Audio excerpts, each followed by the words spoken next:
ও, তার মানে তুমিও ভাবছো যে আমি এই টাকাটা নিজে গিয়ে ওর ঘরের বিছানার তলায় লুকিয়ে এসেছি, তাই তো? কেন ছোটকা, আমি কি পাগল? কিন্তু রুমি, তুমি তো তোমার দাদার ঘরে কোনোদিন যাও না, অন্তত তোমার দাদা চলে যাওয়ার পর থেকে তো নাই। আজ কেন হঠাৎ ঢুকেছিলে ও ঘরে?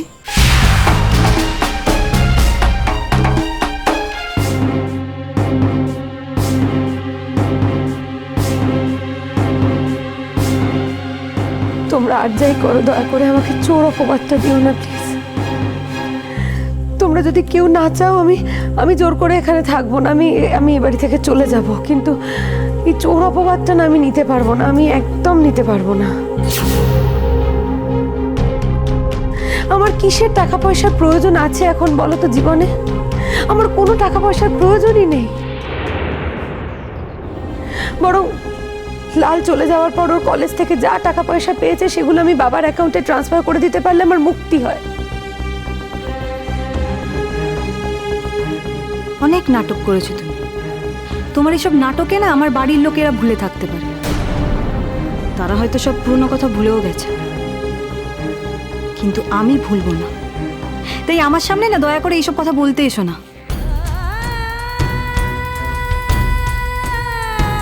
টাকাটা যখন তোমার ঘর থেকে পাওয়া গেছে, তার মানে টাকাটা তুমিই সরিয়েছো। এখন ভালো সাজার চেষ্টা করছো, তাই না? তোমার এই ভালো রূপ দেখে আমার বাড়ির সবাই মোহিত হয়ে গেছে। কিন্তু দেখো, এই মেজকা মেজো কাকিমা এরা কিন্তু তোমার কথা বিশ্বাস করেনি, কারণ এ বাড়িতে ওরাই সব থেকে বেশি চান্স পেয়েছে তোমাকে ভালো করে চেনার।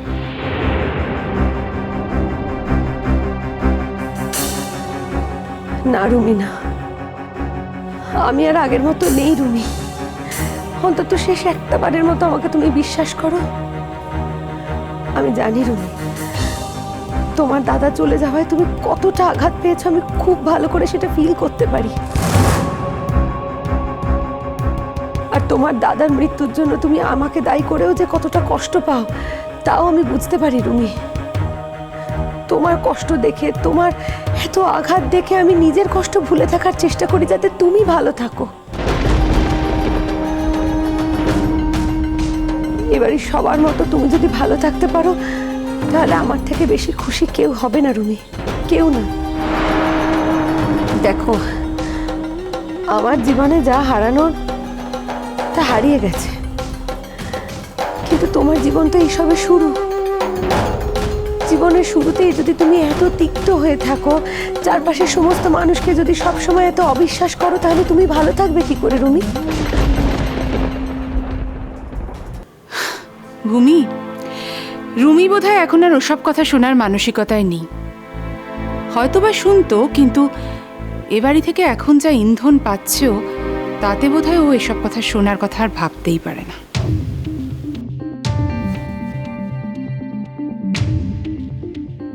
দাঁড়াও দাঁড়াও, একটা কথা আগে আমাকে জানতে দাও। বড় বৌমা, তুমি যে বলছিলে যে তুমি নিজে দেখেছো রুমিকে ভূমির ঘরে ঢুকতে, তা কই সে কথাটা তো চাপা পড়ে গেল। সেই তো, ও তো কোনোদিন ওসব দিকে যায় না, ও তো নিজে ঘর ছেড়ে বেরোয়নি, তো কি দরকার পড়লো তা আজই? ও রুমি দিদি, তুমি গেছলে? আমার মা আজকাল অর্ধেক সময় বিছানায় শুয়ে থাকে, তো তাই হ্যালুসিনেট করে আজকাল। মন দুর্বল থাকলে অবশ্য এমনটাই হয়। আচ্ছা, আমি কোন দুঃখে ওর ঘরে যেতে যাবো বলো তো? ওই ঘরে গেলে আমার দাদা ভাইয়ের কথা মনে পড়ে, তাই আসার থেকে আমি একবারও ওই ঘরে ঢুকিনি। তো সাডেনলি এমন কি ঘটলো যে আজ আমি ওর ঘরে গেছিলাম সব ভুলে? কি এমন ঘটলো সেটা তুমি বলতে পারবে রুমি, ওটা আমার জানার কথা না। হ্যাঁ, আর ওই যে কি বললে না, শরীর আর মন দুর্বল থাকলে কি সব হয়, আমার সব কিছু হয়নি। আজ আমি ও ঘরে যাবার কোনো সময়ই পাইনি। তুমি মিথ্যে কথা বলছো রুমি, ডাহা মিথ্যে কথা বলছো। তুমি তোমার দাদার ঘরে গিয়েছিলে এবং সেটা আমি নিজের চোখে দেখেছি। আসলে আমি তখন ঘর থেকে বেরোচ্ছিলাম, হঠাৎ দেখলাম যে ওদের ঘরে কি যেন একটা ঢুকছে। আমি ভাবলাম বোধহয় ভূমি, তো আমি সেই ভূমিকে জিজ্ঞেস করবো খেয়েছে কিনা সেটা জানার জন্য বেরিয়ে দেখি ভূমি নয়, তুমি ঢুকছো ও ঘরে। তখন আমি ভাবলাম বুঝি ফাঁকা পেয়ে তুমি তোমার দাদার ছবির সামনে দাঁড়িয়ে দাদার সঙ্গে কিছু কথা বলতে চাও। দাদার জন্য হয়তো খুব মন কেমন করছে তোমার। তো এইসব ভেবে আমি আর তোমাকে ডাকিনি, আর বিরক্ত করিনি। আর এতগুলো কথা যখন আমি বললাম তখন বুঝতেই পারছো আমি তোমাকে ও ঘরে ঢুকতে দেখেছি এবং আমি সেটা মিথ্যে বলছি না।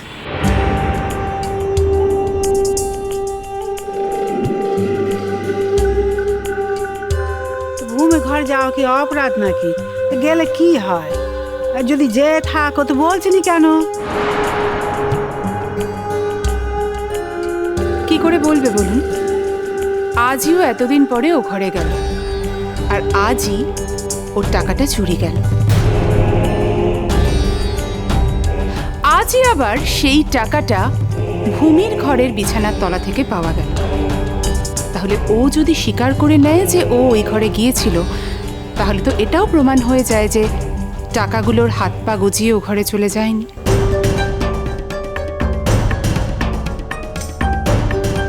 খবরদার বলছি, তুমি এই বাড়িতে নতুন এসেছো আর নতুনের মতোই থাকো। কিসের অহংকার তোমার এত? হ্যাঁ, কিসের অহংকার? তোমার মতন এরকম হেডমিস্ট্রেসরা রাস্তায় গড়াগড়ি খায়, বুঝেছো? গড়াগড়ি খায়। কতদিন হয়েছে এই বাড়িতে এসেছো, আর এই বাড়ির সব কথায় নাক গলাও কেন তুমি এত?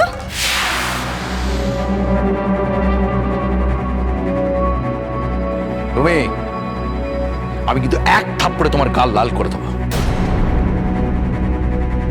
তুমি ভুলে যাচ্ছ উনি তোমার সিনিয়র গুরুজন, তার সাথে কিভাবে কথা বলতে হয় তুমি শেখোনি।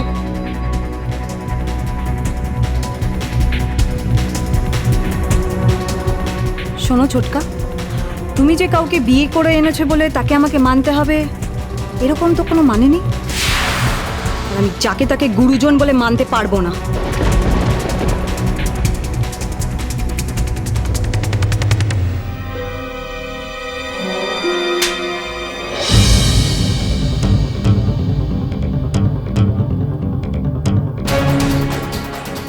ব্যাপারটা কি তোমার?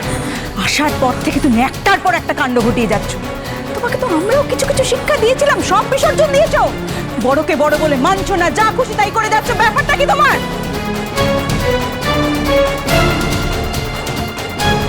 তুমি আমাকে মারলে মা? তুমি আমাকে মারলে?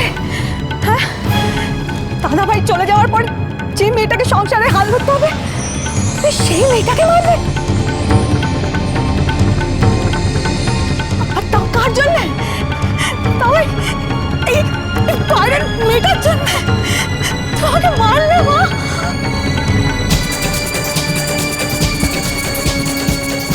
বৌদি, কাজটা কিন্তু তুমি ঠিক করলে না।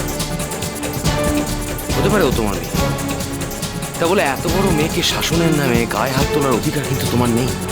নেই তোমার বড় ভুল। তাছাড়া এটা ভদ্রলোকের বাড়ি, এখানে এরকম মারদাঙ্গা হবেই বা কেন?